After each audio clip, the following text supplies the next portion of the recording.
27번 유전자 키 이기심에서 사심 없음으로. 우리 자신을 먼저 돌보는 것은 중요합니다. 우리 자신을 먼저 양육하지 않으면 어떻게 남에게 줄 수 있을까요? 그것은 어떻게 기부하고 왜 기부하는가에 대한 것입니다. 우리가 스스로에게 물어야 할 질문은 이것입니다. 이 상황에서 어떻게 하면 나의 더 높은 목적에 가장 잘 봉사할 수 있을까? 그것이 가장 중요한 질문입니다. 27번 유전자 키 그림자 이기심.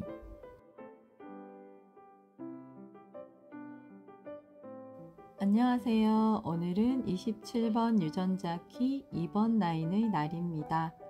카드뉴스 시즌2에서 제일 마지막 순서가 되어 3개월 만에 인사를 드리게 되었네요. 저는 다음 주 토요일에 골든패스 졸업을 앞두고 있는 아인입니다. 3개월 만에 카드뉴스를 준비하다 보니 무슨 말을 어떻게 해야 할지 막막했는데 막상 준비를 하면서 오히려 많은 말을 쏟아내고픈 욕망이 올라와 카드뉴스 내용을 수정하고 선별하는데도 시간이 제법 걸렸네요. 작년 27.21의 카드뉴스를 제가 했었는데 올해도 27번 키를 카드뉴스에서 또 만나게 되었어요. 나는 왜 카드뉴스에서 27번 키를 또 만나게 되었을까? 라는 궁금함이 올라왔습니다. 그 궁금함에 대한 답을 제가 좀 찾았을까요? 글쎄요. 제가 답을 찾았는지 들어보실래요? 저는 이기적이냐고요? 네, 이기적입니다. 다수의 사람들에게는요. 저는 이타적이냐고요? 네, 이타적입니다. 소수의 사람들에게는요. 대부분 사람들은 관계 맺는 대상의 끌리는 정도에 따라 다르게 느끼고 다르게 행동합니다. 그런데 저는 그 온도차가 대상에 따라 아주 많이 차이가 난다는 것을 알았습니다. 대상에 따라 저는 무관심하거나 아니면 반대로 지나치게 많은 관심을 가지고 가감없이 내가 하고 싶은 대로 상대에게 깊게 집중하더라고요. 대상에 따른 온도차가 엄청 큰 저의 이러한 부분이 저의 패턴이라는 걸, 저의 삶의 일회구 24번 키 그림자 중독의 패턴이라는 것을 알았습니다. 이런 저의 패턴은 관계뿐만 아니라 다른 곳에서도 보여지더군요. 골든패스 과정을 하면서 활성화 시퀀스와 비너스 시퀀스 포트폴리오 때 공교롭게도 저의 발표 순서가 2번 다 마지막이었는데 앞 순서 도반님들이 발표를 하고 또 다른 변수의 상황들이 생김에 따라 제가 발표할 수 있는 시간이 점차 줄어들었습니다. 저는 제가 긴 시간 몰입하고 집중해서 준비했던 발표 내용을 제대로 표현할 수 없을 것 같은 상황 속에서 엄청난 분노가 올라왔습니다. 그때 알았습니다. 이 상황에 대한 저의 반응이 바로 중독의 패턴이라는 것을요. 그걸 인지한 순간 뒤통수를 한 대 맞은 듯한 심한 충격에 휩싸였던 기억이 아직도 생생합니다. 유전자 키는 펄스의 흐름에 따라 연결되어 있습니다. 지금 주간에 해당되는 유전자 키는 바로 다음 키와 연결되어 있고 영향을 끼칩니다. 27번 키의 다음 키가 제 삶의 일회구 24번 키인데요. 27번 키에서의 자기 돌봄이 제대로 되지 않으면 24번 키 그림자 중독의 영향을 크게 받게 된다는 것을 지난해 27번 키 강독회 때 들었습니다. 진짜 그러할까요? 제가 실험 아닌 실험을 해본 셈인데요. 저는 지난해 2월 광위해구 묵상 기간 한 달 내내 아팠고 그걸 계기로 골든패스 기간 동안 제가 제일 열심히 한 것이 바로 자기 돌봄이었습니다.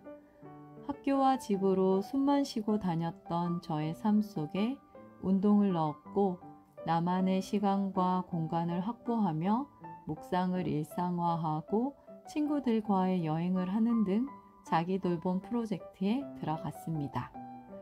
1년 넘게 자기 돌봄을 한 결과는 어떠하냐고요? 네, 저의 조건화된 패턴이 뭔지도 모르고 그 속에서 휘청대며 살았던 제가 지금 내가 그 패턴 속에 있구나라는 정도를 조금씩 알아차릴 때가 있었고, 그런 경우에 멈추어 보기도 하고 조절해 보기도 했습니다. 때때로 그림자 속에서 혹은 저의 틀 안에서 허우적대기도 하지만요.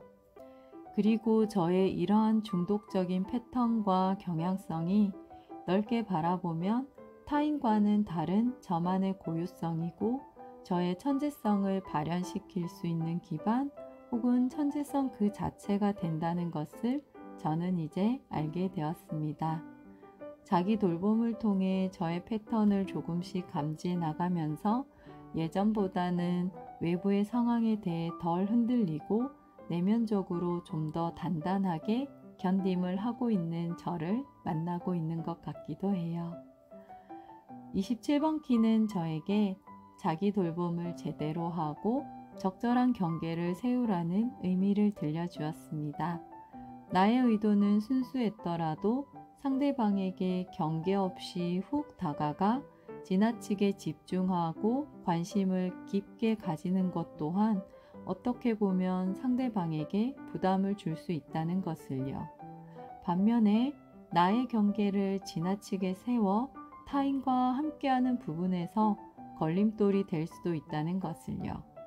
그래서 적절한 경계를 세우는 것이 곧 상대방에 대한 존중이고 나 자신에게 있어선 자기 돌봄이라는 것을요. 저의 인카네이션 크로스는 24, 44, 13, 7번 게이트로 이루어져 있는 인카네이션, 즉 육화입니다. 과거와 미래 양쪽에 특별한 연결을 가진 사람들로 다른 사람들의 인생에 깊은 영향을 줄 수 있습니다. 그러나 불필요한 많은 생각의 흐름에 빠져들 수 있기에 무엇이 건설적이고 적절한지 주의를 기울여야 합니다. 저는 생각에 묶여 행동으로 나아가지 못하고 생각 속에만 머물렀던 적이 많았습니다. 그래서 펄 시퀀스 때부터 생각은 좀 덜 하고 행위에 좀 더 초점을 두고 지내보고 있습니다. 저는 스플린 센터가 정의되어 있고 50번 게이트가 있는데 50번 게이트는 저의 무의식 노스노드, 즉 지금 제 삶의 배경입니다. 오늘 트랜짓에 따라 27번 게이트와 만나게 되면 양육 채널을 형성하게 됩니다.